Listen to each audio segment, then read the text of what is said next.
video yang datang ke saya. Dan juga banyak sekali pertanyaan. Dan yang mau wawancara saya bukan Ibu Monik aja, banyak gitu ya.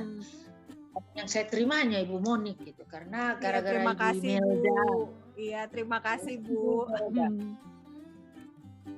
Siapa sih narasumber dari Fakta Israel hari ini? Beliau adalah Ibu Marlina van der Stoep Pardede. Shalom Ibu Marlina. Shalom. Terima kasih sudah bersedia akhirnya untuk pertama kalinya ya ini tampil ya Bu Marlina ya. Iya, sebenarnya Ibu Monik sudah sering minta, tapi saya sering banget minta, tapi saya nggak mau. Tetapi kali ini saya mau karena permintaan khusus dari Mbak Imelda, Ketua ILH dari Belanda, gitu. Jadi terima kasih itu, berarti buat Ibu Imelda yang sudah mendukung ya. Ya, silakan Bu. Selain itu, sejak Fakta Israel membuat video mengenai orang Batak membangun sinagoga di Minnesota, itu saya dikirimin bertubi-tubi pertanyaan, ada yang negatif, ada yang positif, banyak sekali, saya tidak bisa jawabnya. Nah, saya harap melalui wawancara ini saya bisa menjawab semua pertanyaan itu. Oh gitu. Nah, terima kasih berarti. Sebelum saya perkenalkan diri saya mengucapkan halo Indonesia dari Sabang sampai Merauke. Salam persaudaraan, salam NKRI kepada semua saudara-saudara saya di Indonesia. Iya, mantap ini. Sudah lama ya Ibu Marlina tinggal di Belanda ya Ibu? Tapi tidak pernah lupa dengan NKRI ya. Oh, I love Indonesia. Saya NKRI, saya orang Indonesia. Tetap saja cinta Indonesia. Iya, pasti ya Bu ya. Iya, mungkin Ibu Marlina saya persilakan untuk memperkenalkan diri dulu ya. Ya, nama saya panjang, tapi orang banyak mengenal saya Marlina. Jadi saya Marlina Pardede, karena saya menikah dengan van der Stoep, Hans, suami saya, maka saya lebih dikenal Marlina van der Stoep Pardede. Jadi saya orang Batak, dilahirkan di Bandung. Papi saya orang Batak, marganya Pardede. Beliau, papi saya itu dulu, kalau zaman dulu itu apa namanya, RPK ya, RPK. Kalau sekarang itu Kopassus gitu. Jadi saya ini anak kolong ya. Jadi salam persaudaraan sama semua anak kolong di Indonesia. Saya salah satunya anak kolong ya. Mungkin Ibu Moni ngerti itu apa artinya. Mami saya kebetulan keturunan Yahudi, Anna Donner ya. Tetapi karena situasi zaman perang dulu itu disembunyikan, dirahasiakan. Jadi selalu ada pesan, nggak boleh bilang-bilang, dirahasiakan gitu. Jadi kita banyak nggak tahu gitu. Jadi saya ini memang ada darah Yahudinya dari mami saya. Saya kira itu udah perkenalan saya. Wah, ini berarti makin banyak ini daftar orang Indonesia berdarah Yahudi nih dengan bertambahnya Ibu Marlina van der Stoep Pardede. Bu, latar belakangnya apa sih Bu sampai Ibu kepikiran gitu ya untuk membangun sebuah rumah ibadah Yahudi di tanah air kita ini?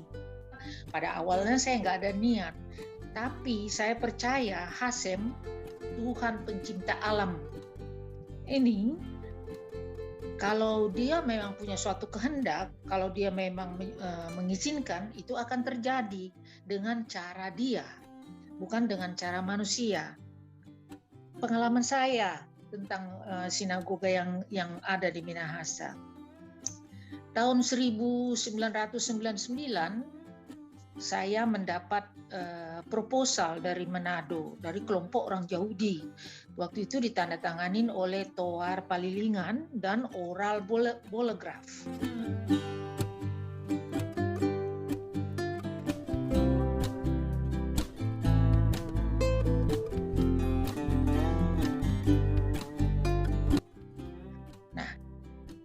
Yang memberikan proposal itu adalah adik saya. Nah, pada waktu itu Toar datang ke sana. Nah, dia bilang bahwa dia juga dalam proses convert gitu. Dia juga keturunan Yahudi gitu. Nah, adik saya menyerahkan itu proposal. Saya terima, tapi nggak langsung saya lihat gitu. Nah, banyak keturunan Yahudi di Indonesia itu ada sesuatu hal ya, seperti saya sendiri pribadi ya. Kenapa ya saya bangunin itu? Ada gilanya itu Ibu Marlina itu. Ya, kenapa ya? Banyak yang bilang gitu sama saya. Kenapa nggak bangun gereja? Kenapa nggak bangun di Bonapasogit, di Danau Toba? Kenapa nggak di Jakarta? Kenapa kok di Minahasa? Katanya. Ada seorang rabi dari Yerusalem juga dia bertanya, Why you do that in Tondano so far away, katanya. Ya saya nggak bisa jawabnya, itu adalah keputusan Tuhan, keputusan Hasem yang bimbing saya sampai ke situ gitu. Nah, tahun 2000 jiwa itu bergejolak gitu ya, mau kembali gitu. Tapi sebagai seorang keturunan Yahudi, kalau kembali ke agama Yahudi itu mengalami proses yang sangat sulit. Kalau kita kembali ke root Yahudi itu melalui proses yang panjang, dan kalau kita mau berdoa, contohnya mau sabat, kita memerlukan peralatan untuk melakukan ritual doa gitu. Itu nggak mudah. Nah, jadi saya berpikir gitu ya, ada sesuatu yang hilang dalam diri saya. Ada sesuatu yang saya cari gitu. Apa ya yang saya cari ini? What I'm looking for gitu. Saya cari apa ya gitu. Nah, saya selalu diskusi dengan suami saya. Nah, setelah tahun 2000 itu saya baca lagi tuh proposal. Nah, saya hubungin deh Toar. Saya telepon Toar itu, kalau nggak salah saya telepon dia dari Sydney itu ya. Kamu siapa gitu. Karena saya belum pernah ketemu dengan Toar. Nah, tahun 2001, antara 2001 itu saya ke Manado sambil bawa itu proposal. Terus saya melihat, ya, saya bersama Toar keliling Manado, terus saya dibawa ke tempat di mana mereka beribadah. Nah, tempat beribadah Toar itu, pada waktu itu Toar belum Yakov ya, masih Toar, dan saya panggil dia juga Ninoy nama kecilnya. Itu ada lemari, di belakang lemari itu ada dibikin berapa meter gitu, 1,5 meter gitu. Disitulah mereka beribadah. Terus saya lihat ya, oh my God gitu. Terus saya rasanya tersentuh, terenyuh. Ya kita harus berbuat sesuatu ini. Saya waktu itu datang sendiri ke Manado bersama adik saya ya. Nah setelah kita keliling cari tempat, kok nggak ada yang sek gitu di hati. Nah, terus saya baliklah ke Belanda lagi. Terus saya datang sekali lagi. Nah, Toar bilang, ini ada rumah yang mau dijual gitu. Terus saya pergi ke sana. Ternyata itu rumah daripada Leo van Bouken. Kalau nggak salah pamannya Toar ya, bukan opanya ya, pamannya kali ya. Nah, saya lihat tempat itu kan memang di atas bukit gitu. Saya lihat itu memandangnya, terus kok ada ya dalam that's it. That is the place gitu. Ini tempatnya gitu. Ya udah, saya langsung tahun kalau nggak salah 2002 atau 2003, saya lupa deh karena udah lama ya. Langsung saya saya beli gitu. Jadi saya ada 2 minggu di Manado, langsung beli dan langsung saya renovasi juga gitu. Kita bareng-bareng sama Thor, kita reno, pintunya kita ganti, dan saya sendiri juga beli pintu yang harus yang ini, harus yang bagus, ini kan untuk rumah Tuhan gitu. Tahun 2004 baru suami saya datang bareng-bareng dengan saya meresmikan itu sinagoge. Nah, itu Ibu Monik udah tahu ceritanya ya. Jadi begitu ceritanya. Jadi kalau ada yang bertanya, kenapa di Minahasa? I don't know, aku nggak tahu. Saya nggak memilih tempat, saya nggak mau cari tempat, dan saya juga pada awalnya nggak ada keinginan di Minahasa atau di mana. Tapi memang Tuhan sendiri yang tuntun. Oh, that's it, ini tempatnya. Begitu ceritanya mengenai sinagoga ya. Ya, saya perlu menjelaskan di sini supaya tahu sebenarnya bagaimana awal mulanya sinagoga di Tondano itu ada. Saya berinisiatif sendiri bersama Yakob membeli rumah untuk dijadikan sinagoge. Yang saya beli adalah rumah, berbentuk rumah. Nah, rumah itu setelah saya beli, saya renovasi. Kita usahakan semaksimal mungkin supaya layak dipakai untuk tempat rumah ibadah. Pintu depannya ditukar, jendelanya dirapiin, bagian dalamnya juga dirapi, dicat. Sudah itu lantainya diganti. Terus saya beli juga bangku untuk ibadah. Terus kita siapkan juga bima dan juga lampu-lampu dinding ya. Saya juga membawa 40 kilo beratnya barang-barang Judaica yang diperlukan oleh sinagoga pada waktu itu. Karena saya datang ke Manado beberapa kali gitu. Selama renovasi pertama sekali itu saya ada di Manado kurang lebih 2 minggu. Jadi benar-benar kita usahakan si rumah itu menjadi sinagoge. Nah, itu tidak langsung diresmikan. Setelah selesai renovasi, baru tahun 2004 diresmikan oleh suami saya.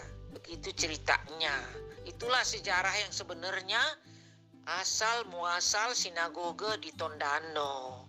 Dulu kami beri namanya Bet Hasem. Nah, kita serahkan kepada Yakob.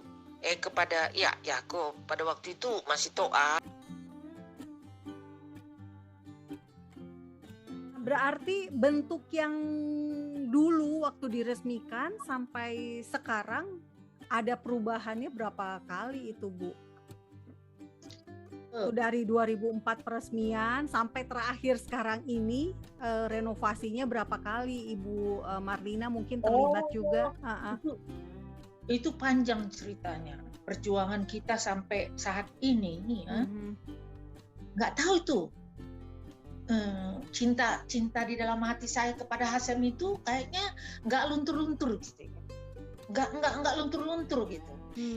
Dan perjalanan saya juga terlibat dengan Yahudi di Indonesia itu banyak ceritanya, banyak suka dukanya, jatuh dan bangun itu. Waduh. Kadang saya pikir ya, udah deh, aku nggak mau buat itu lagi deh. Ngapain sih ngomongin orang gitu ya? Tapi gimana ya? Ada rasa tertentu gitu yang nggak bisa kita jelasin dengan akal sehat kita gitu ya. Duit gitu. Jadi kayak panggilan itu memang saya harus melakukan itu gitu.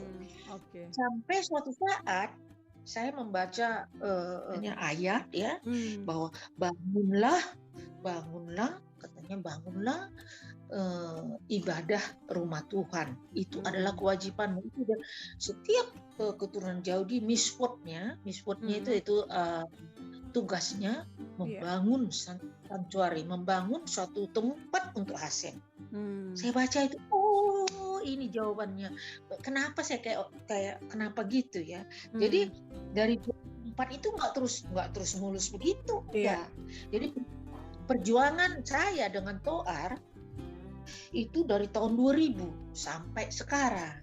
Dan itu nggak gampang, nggak mudah. Kenapa?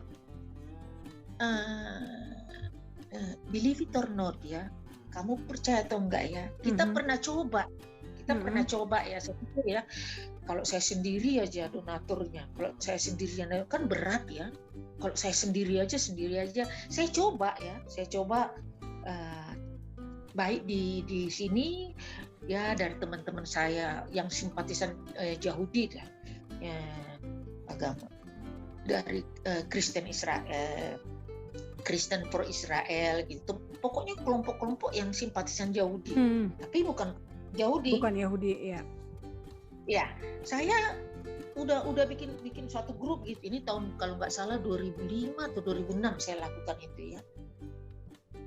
Saya udah ceritain sudah begini apa yang kita lakukan, tapi saya nggak pernah dapat satu peser pun donatur ya. Tapi udah dijanjiin, oke, aku akan kasih ini, oke, aku kasih. Tapi sampai saya bilang, ada apa sih ini Tuhan, kok susah banget ya. Terus saya buka itu, ketemu itu, hanya keturunan Yahudi itu punya kewajiban. Oh, berarti ini kewajiban saya. Ya sudah, saya nggak pernah lagi melakukan untuk pengumpulan donasi gitu. Nah, waktu penyerahan tahun 2004, suami saya menyerahkannya dan dia berbicara, saya menyerahkan ini kepada keturunan orang Yahudi di Manado, khususnya orang sekitar Manado dan Indonesia, supaya bisa mandiri gitu. Saya hanya menyerahkan ini dan kalianlah yang melakukannya dan bisa, maksudnya mereka bisa mandiri dan mencukupin kebutuhan mereka sehingga mereka bisa berjalan sendiri gitu. Jadi self standard gitu ya. Bahasa Belanda self standard. Itu tahun 2004, 2005, 2006 saya udah itu sesudah saya serahkan sama Toar, terus dia sekarang kita pakai namanya Yakob Baru ya, namanya nama Yahudinya Toar Yakob Baru. Nah, setelah serahkan sama Yakob, nah dia jalan sendiri, saya lepas. Nah, setelah saya lepas, saya itu ada juga anehnya ya. Kalau ada orang cerita, Bu, kita ini keturunan Yahudi tapi ini apa namanya, mau sembahyang aja, mau sabat aja, mau beli candle aja, mau ini, dan juga untuk sabat itu ya. Yeah. Jadi nggak punya, mau beli di mana Bu? Entah kenapa kalau sudah orang cerita gitu saya terenyuh gitu ya.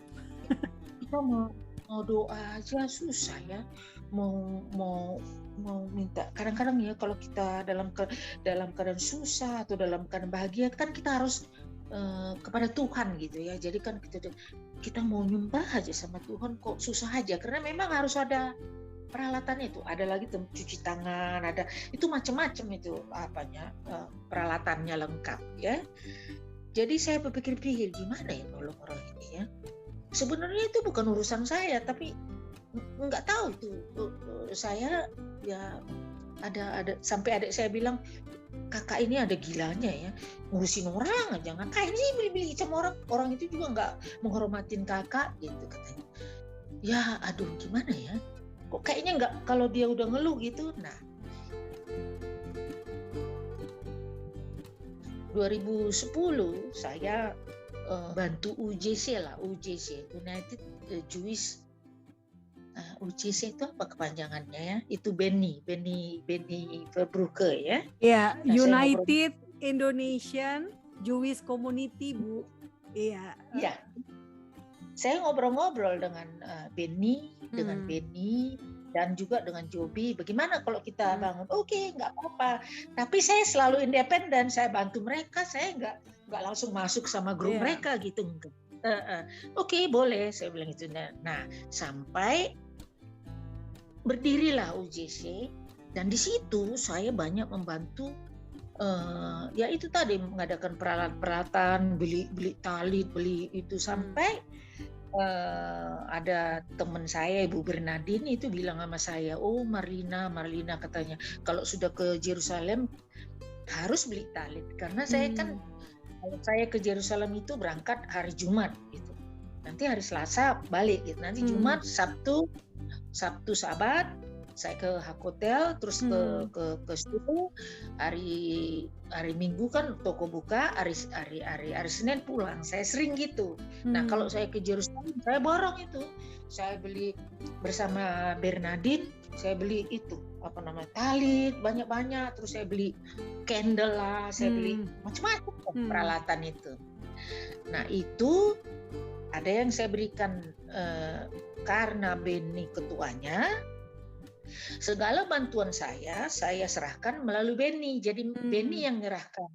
Jadi dikirim kepada siapa? Saya bilang udah ini Bu Marlina ini perlu saya dikirim kepada siapa? Dikirim kepada siapa gitu? Yang lakukan Benny gitu. Ya, dulu kan kalau scroll Torah itu kan mahal.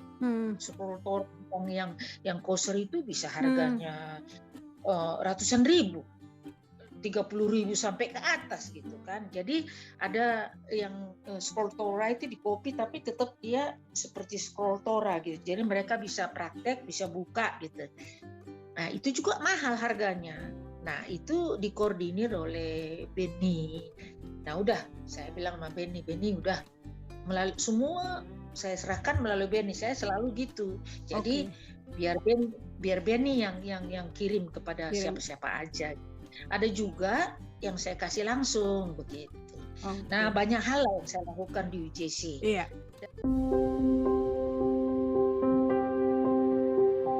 Jadi perjalanannya itu panjang gitu karena saya pengen banyak menolong gitu karena ya memang susah sih kalau kita mau kembali itu perjalanannya panjang seperti saya katakan tadi. Jadi saya banyak bantu UJC itu dari ya anggota-anggotanya gitu karena nggak ada yang saya kasih tahu aja, ada yang kasih sidur seperti ini sidur ini kan susah dibeli ini sidur ini kan.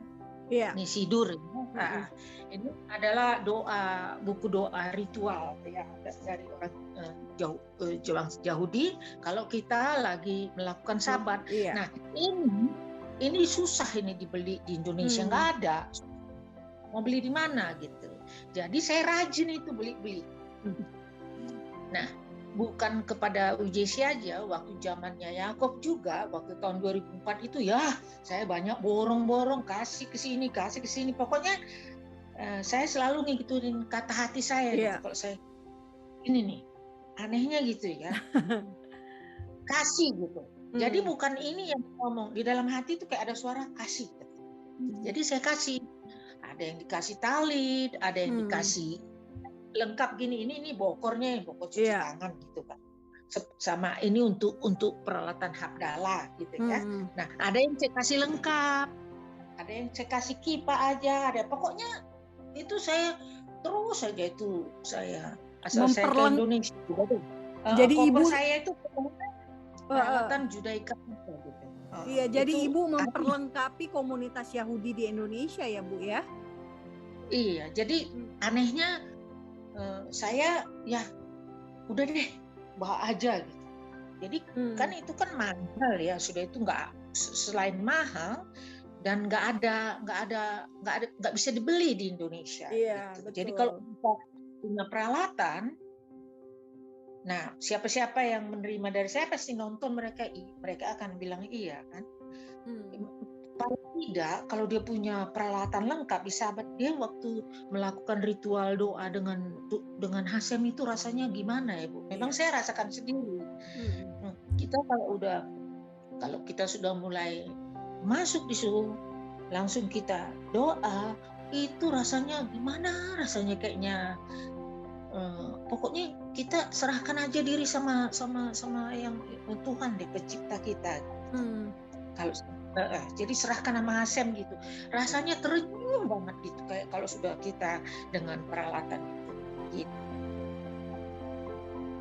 Nah, Bu Marlina kan banyak sekali membantu ya Bu ya, dan membantunya itu Ibu tuh tanpa perlu orang lain tahu gitu ya. Buktinya ini orang Indonesia aja baru tahu setelah Bu Marlina ngomong sendiri gitu kan. Nah, suka dukanya ada nggak sih Bu selama ini gitu ya, bertahun-tahun Ya, Ibu? banyak lah. Namanya perjalanan dari tahun 2000 itu sampai sekarang, baik bersama ya pokoknya sama kelompok Yahudi Indonesia ya. Saya nggak bisa bilang karena Beni itu liberal kan, sedangkan Yakov itu kan ortodoks ya.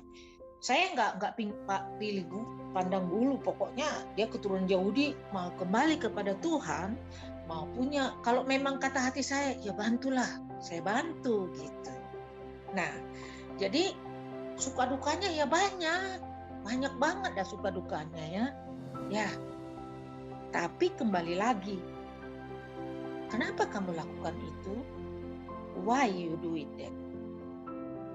Kan gak ada yang nyuruh, kan mereka nggak minta, kan mereka nggak kirim surat sama kamu, kan yang mau kan kamu sendiri, ya sudah gitu. Jadi kembali lagi kita ke kata hati ini deh, perasaan ini. Saya juga nggak ngerti kenapa saya gitu ya.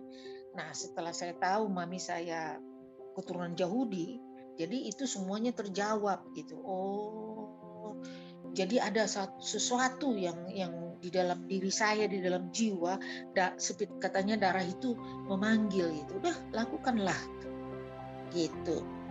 Nah, saya putus kembali dengan UJC itu kan, saya UJC itu banyak lah yang saya lakukan gitu kan, dan mereka berdiri sendiri dan sampai berkembang sendiri. Ya udah, memang saya sistemnya gitu, nggak mau nyampurin, nggak apa. Oh, kan kita kan bagaimana supaya mereka berkembang gitu. Nah, demikian juga yang di Minahasa, yang di Tondano ya, ada beberapa kali seperti di videonya Monik pertama itu, yang itu kan ada pintunya diganti apa itu, yaitu atas usaha Yakov ya. Nah, karena memang sebagai rabi memang dia punya hak penuh menjalankan kerabiannya gitu, dan saya nggak pernah interfere, saya nggak pernah campur gitu.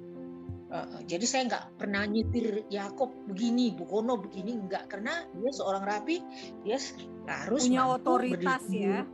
Iya, otoritas sendiri melakukan kegiatannya gitu. Sampai tahun 2018 kan kita udah serahkan, lama lah saya nggak udah vakum lah kita. Saya vakum itu sampai 2018, 2015, 2018 saya vakum. Di sana saya sibuk di UJC, membantu itu orang-orang. Nah, baru 2018 Yakov datang ke Holland. Pada waktu itu dia melakukan pre-wedding foto. Jadi Yakov ini selain dosen, dia mata pencahariannya ya, income dia dari sebagai dosen juga fotografer pre-wedding gitu. Nah, memang itu selalu kita diskusi sama Yakov. Kalau kau seorang rabi, jangan harapkan uang dari jemaah atau apa, karena itu nggak ada. Memang orang Yahudi kan nggak banyak kan. Nah, jadi kita harus cari usaha sendiri untuk menghidupi diri sendiri. Itu Yakov lakukan dengan baik. Jadi dia sebagai fotografer.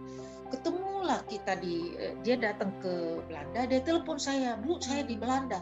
Ngapain kamu di Belanda? Saya lagi ketemulah kita tahun 2018. Itu kembali lagi ke gimana kegiatan di Manado, ya Bu, itulah masih jalan aja tapi belum maju-maju gitu. Ya udah. Nah, pada waktu itu dia mau itunya dindingnya udah jelek katanya, jadi harus dicat. Ya udah, oke, saya bantu lagi. Nah, tahun 2019 Desember saya ada di Singapura. Nah, saya berkunjung ya, kalau kalau kita pergi ke suatu kota kemana kan yang kita cari kan sul kan. Kalau pas hari Sabat kita cari sul, di mana saya bisa beribadah hari ini gitu. Nah kebetulan taksi itu bawa saya ke sul di Singapura. Entah kenapa di situ saya ketemu sama siapa orang Indonesia, Ibu Miriam. Oh ibu yang Miriam ya, yang suaminya pilot ya. Ya. Saya ketemu sama dia. Halo Miriam. Dan Pak Andre ya Bu, suaminya Pak Andre kan? Iya, saya ketemu. Kan saya ngobrol-ngobrol karena kan waktu saya di situ kan saya dulu di samping Rabi gitu di meja gitu kan. Jadi entah kenapa ya saya sih biasa-biasa aja, tapi Tuhan itu menempatkan saya di sini Ibu duduk katanya persis di samping Rabi. Padahal saya hanya mau doa aja. Ya udahlah, terima kasih Tuhan gitu kan. Udah ketemu sama Ibu Miriam. Dia bilang begini, saya kenal lah Ibu kalau nggak salah. Ya tapi saya nggak kenal Ibu. Saya kenal Ibu katanya yang dulu bantu Yakov ya. Oh ya, suami saya cerita Ibu Marlina itu dulu yang bantu orang jauh di Indonesia gitu deh. Itu ya jadi nostalgia lagi, jadi ada sesuatu. Jadi waktu lagi di Suli itu, waktu saya lagi doa, ada sesuatu yang terjadi sama saya. Like a God talk to me. But, tapi saya nggak usah jelasin apa. Nah, pengalaman pribadi saya di situ, terus saya kontak lagi Yakob. Kebetulan Yakob sama jemaatnya lagi renovasi. Bu, saya minta permisi ya katanya, mau mengambil nama suami ibu ini dari dinding katanya, supaya dibuka katanya. Kenapa? Kami lagi mau menaikkan 2 meter aja katanya gitu. What do you mean? Maksudmu apa 2 meter? Jadi Uli itu mau dinaikkan hanya 2 meter aja. Ingat apa yang saya terima di Singapura ya. Terus saya, ini maksud Tuhan ya. Udah gini aja deh, kalau kamu naikkan 2 meter jelek lah. Kan itu kan hanya 2 meter naikkan hang. Bilang gitu. Mulailah lagi saya terlibat. Itu ada gilanya ya Bu ya. Iya. Saya ajaklah Sigit. Ayo kita bareng. Jadi kita mulai reno itu bareng-bareng, jadi Yakob, Sigit, ada lagi stafnya dia itu siapa namanya Pak Reginal, terus Oral, siapa lagi itu pokoknya anggotanya. Karena saya nggak ingat itu ya. Ayo lah bareng-bareng. Mereka tahu Ibu Marlina masuk, semangatlah mereka. Nah udah, mulailah kita itu 2019, mula-mula kita bilang sama dulu, ya udah perbaikin ininya aja dulu, coba naik di atas aja dulu, udah stop gitu. Terus saya lihat di dalam itu, mataku sakit lah lihatnya itu dinding itu, kok kayak ada kuning-kuningnya itu. Saya tanya sama Yakub, iya Bu, sebenarnya saya mau pengennya itu baloknya itu mau dibuka, jadi harus dirapiin. Ya udah dong, kalau memang sifat saya gitu, kalau melakukan sesuatu has to be the best. Ya penyakit saya. Nggak setengah-setengah ya Bu ya, nggak setengah-setengah. Iya. Nah jadi ya udah teruslah. Jadi ini terus Bu, terus sudah itu nanti ini bimanya keropos ini gimana? Kalau kita berdiri berapa orang doa ini jatuh, dikirim foto. Ya udah itu jalan gitu terus jalan. Jadi mulai November itu berkat Hasem deh, itu benar luar biasa Tuhan memberkati kita waktu bangun itu. Ada aja gitu. Nah terus ya udah turun. Jadi saya tunjuklah si Sigit jadi finance-nya. Kamu yang megang keuangan ya, dia bilang gitu kan. Pokoknya semuanya untuk gitu. Iya, udah jalanlah kita. Ini rusak nih katanya gitu. Ya maju. Nanti Sigit bilang kurang segini Bu, kirim. Nah nanti gitu deh. Jadi mula-mula kita rapiin dulu sulnya. Habis itu sudah rapi baru bimanya. Habis itu lemari. Habis itu lemari lumayan juga datangnya, oh ini ada lampu dapat di sini. Pokoknya kita rame deh. Wah, Lampu. ini Berarti total apa? berapa nih Bu? Berarti nih Bu, habisnya berapa nih Itu nggak kira-kira? tahu deh. Itu saya nggak tahu itu berapa. saya nggak ada catatan Bu soal itu, jangan tanya. Jadi Waduh, lampu, tapi kita ini seru nih sama si Yakov nih. Bu, ini ada lampu. Lampu apa? Ini lampu, ini kayak gini ini di Surabaya, dipesan sekian. Mahal. Aduh, mahal banget. Yaudah, maju lagi gitu. Jadi mikve, habis itu mikve udah. Terus habis mikve rumah rabi. Jadi rencana kita tadinya ke depan daripada kita. Saya, Yakob, membuat suatu tempat peribadatan orang Yahudi yang bisa menjadi center Yahudi di Indonesia, bukan Yahudi Zion ya, agama Yahudi, sehingga semua keturunan Yahudi bisa belajar di sana, siapa aja yang bisa belajar di sana. Tapi itu kan punya tahap-tahap jangka panjang gitu ya. Jadi kita yang sampai udah selesai yaitu mikve, rumah rabi, terus kayak kayak waktu itu mau sukanya lagi gitu deh. Itu saya terlibat penuh itu deh. Nah, sepanjang kita melakukan itu, karena Yakob selalu diskusi sama saya, Yakob selalu boleh dikatakan saya sebenarnya bukan nggak menjadi anggota di sana. What do you mean? I cannot benefit that. Maksudnya saya nggak bisa menggunakan itu karena saya di sini kan. Jadi saya nggak. Jadi dia selalu minta advice gimana Bu, begini. Gitu.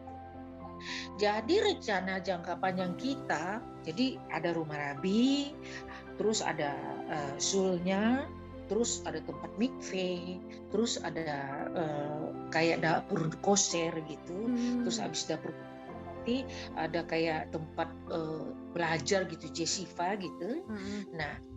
Nah itu kan perlu dana. Saya bilang nafas lah, jadi istilah kita udah nafas.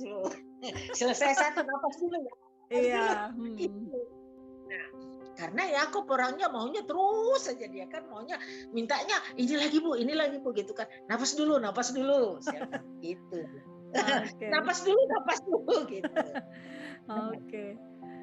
Jadi yang terdekat ini proyek berikutnya adalah bangun Yesiva tadi ya Bu ya? Iya.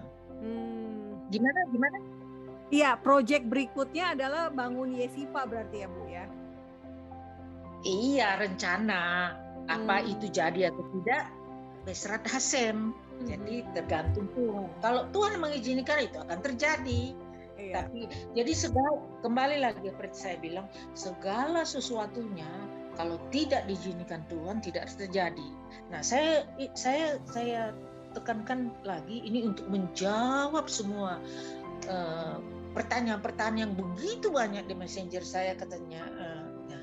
Kenapa milih Minahasa? Jadi jawabannya aku nggak tahu, saya nggak tahu kenapa milih Minahasa.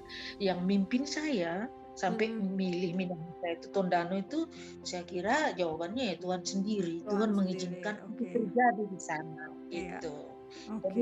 Jadi membangun sinagoga itu nggak asal ayo di sini tempatnya, di sini tidak. Jadi karena proses kita itu, jadi bayangin aja Ibu Monik dari tahun 2000 sampai sekarang ini 20 tahun ya. Iya, betul. Kita itu jatuh bangun ya suka dukanya banyak. Pasti ada clash atau suka duka atau apa lah ada sepanjang perjalanannya sampai sekarang ini gitu. Kan saya tadi udah tekankan untuk kegiatan daripada kerabiannya Yakob, kerabiannya kegiatan di dalam sul itu otoritas dia sendiri gitu. Saya sebagai donatur ya nggak I don't have power. Saya nggak interfere, nggak ikut campur, nggak apa gitu. Nah, pembangunan renovasi yang dilakukan selama tahun 2020 sampai sekarang itu adalah hasil kerja tim, yaitu Yakob, saya, dan Sigit ya. Dan dana juga banyak juga, dana dari Sigit, juga dari Yakob, dari saya, dan malahan juga dari jemaat ada juga yang nyumbang. Jadi kita benar-benar bekerja sama bagaimanalah sistem kerja kita, semua dana masuk ke Sigit. Nah, Sigit yang sebagai finance, keuangan, dia yang mengelola. Nah, dia yang mengatur uang, dia yang mengirim. Nah, Yakob sebagai pelaksana di lapangan. Nah, nanti Sigit yang ngirim kepada Yakob. Begitulah kerjasama kita yang begitu bagus, dan memang benar-benar HSM itu sangat luar biasa memberkati sehingga Sul itu bisa direnovasi sampai sekarang ini. Sejarah orang Yahudi. Mengapa banyak orang Yahudi di Indonesia? Mengapa ada di mana-mana ya? Kita kembali lagi ke sejarah ya. Di Manado sini itu waktu zaman VOC ya. Jadi VOC ini sebenarnya bukan punya pemerintah. Vereniging Oost-Indie ini adalah Vereniging Oost-Indies. Itu adalah suatu perkumpulan yang dibentuk orang-orang Yahudi. Kenapa orang Yahudi membentuk itu? Jadi persatuan dagang gitu. Yeah. Itulah awal mulanya adanya bank. Dulu kan nggak ada bank ya.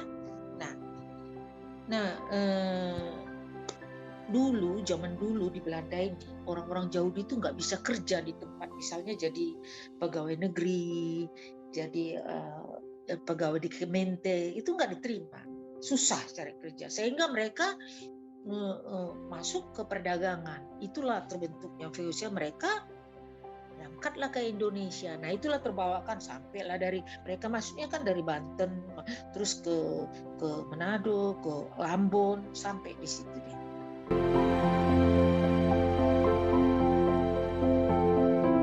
Saran Ibu buat kita di Indonesia yang masih banyak penolakan terhadap Yahudi, penolakan terhadap Israel. Nah, menurut Ibu sebagai seorang yang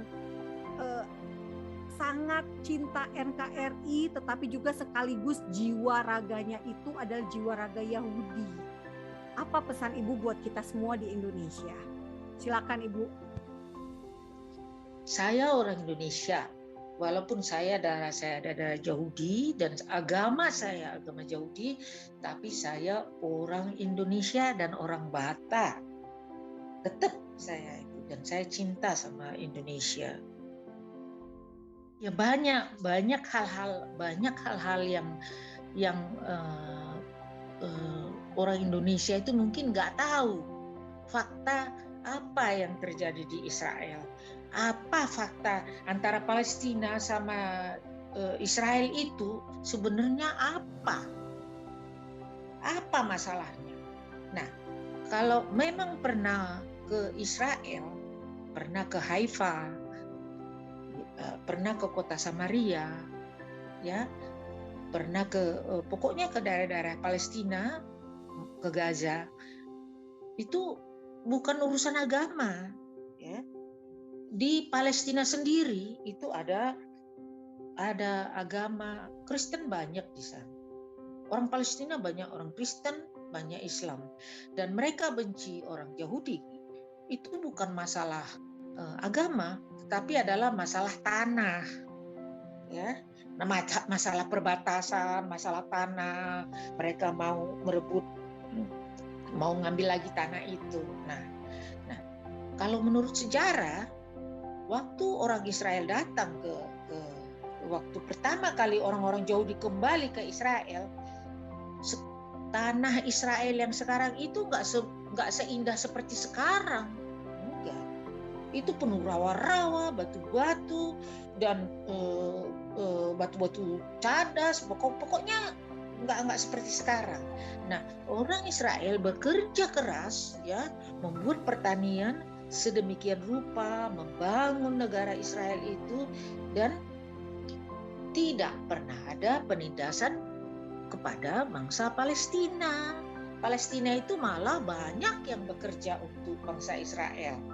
Mereka bekerja di hotel-hotel, mereka bekerja di restoran, bahkan di kantor juga ada toko-toko, pokoknya pelayan-pelayan atau apa macam-macam pekerjaan orang Palestina di Israel. Nah, orang Palestina yang bekerja di Israel berarti income-nya dari orang Israel.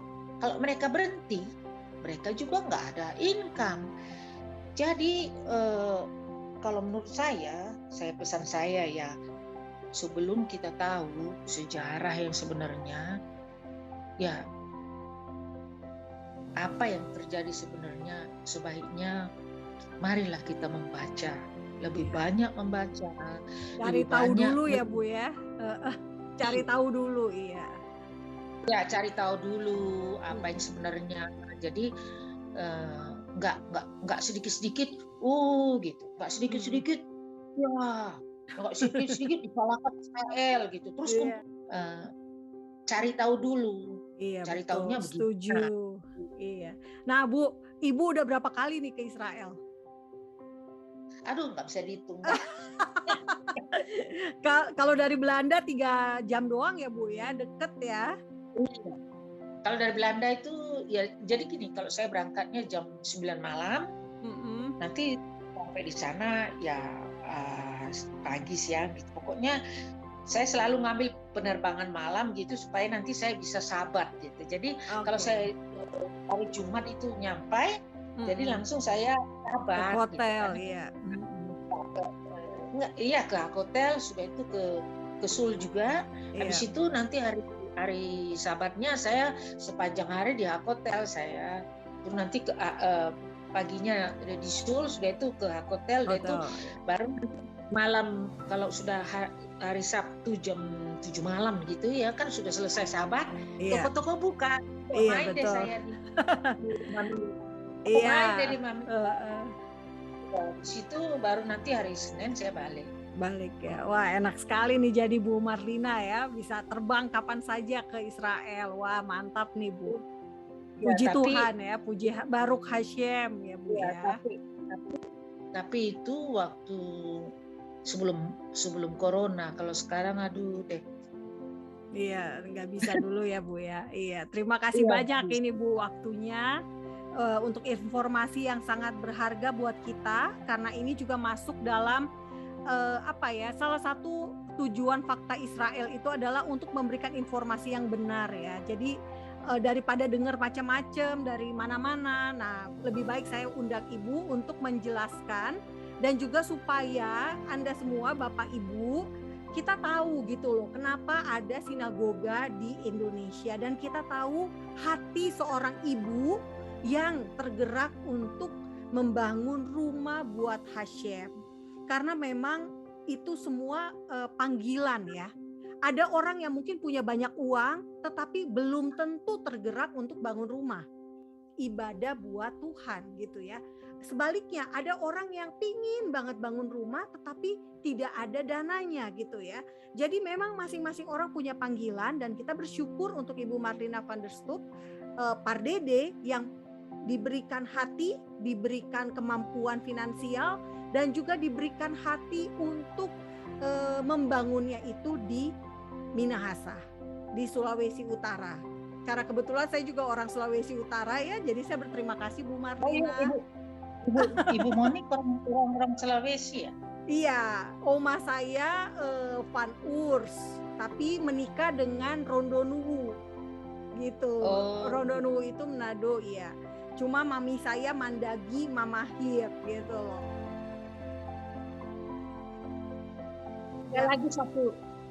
Ada lagi saya mau sampaikan ya. Iya, silakan Bu. Kepada semua anggota, khusus kepada Yakub deh ya. Yakub baru kan sebagai rabi dia.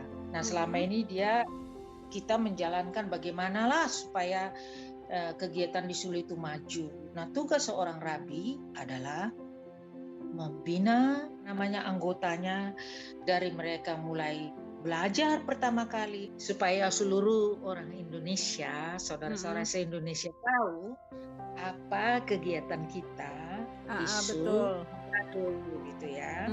Jadi kegiatan yang dilakukan Yakob itu adalah sebagai seorang rabi.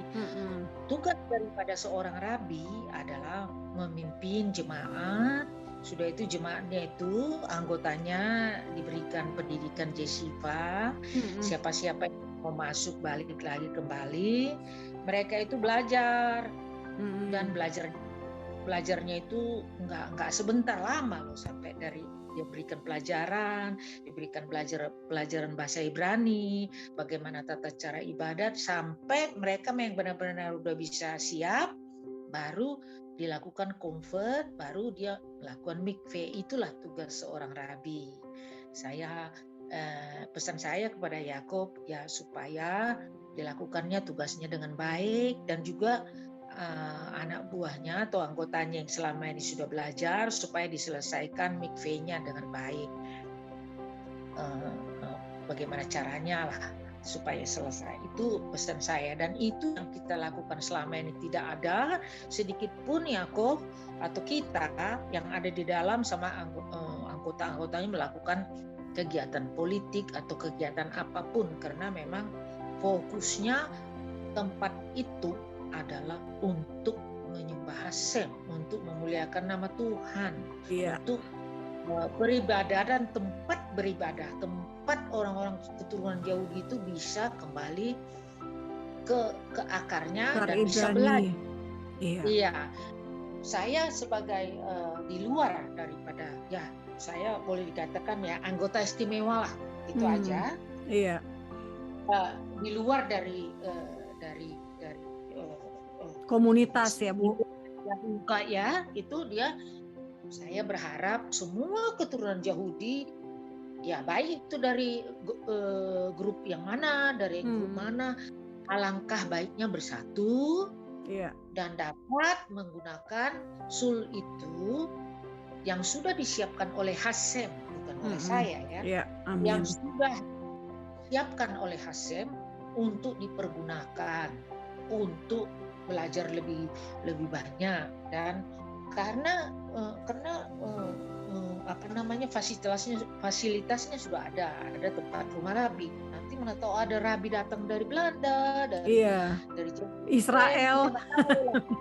Jadi kalau datang orang keturunan Yahudi yang lain-lainnya itu bisa datang belajar bersama-sama. Jadi itulah tujuannya, dan nggak ada tujuannya untuk pencitraan lah, apalah, karena banyak banget itu pertanyaannya di dalam messenger saya.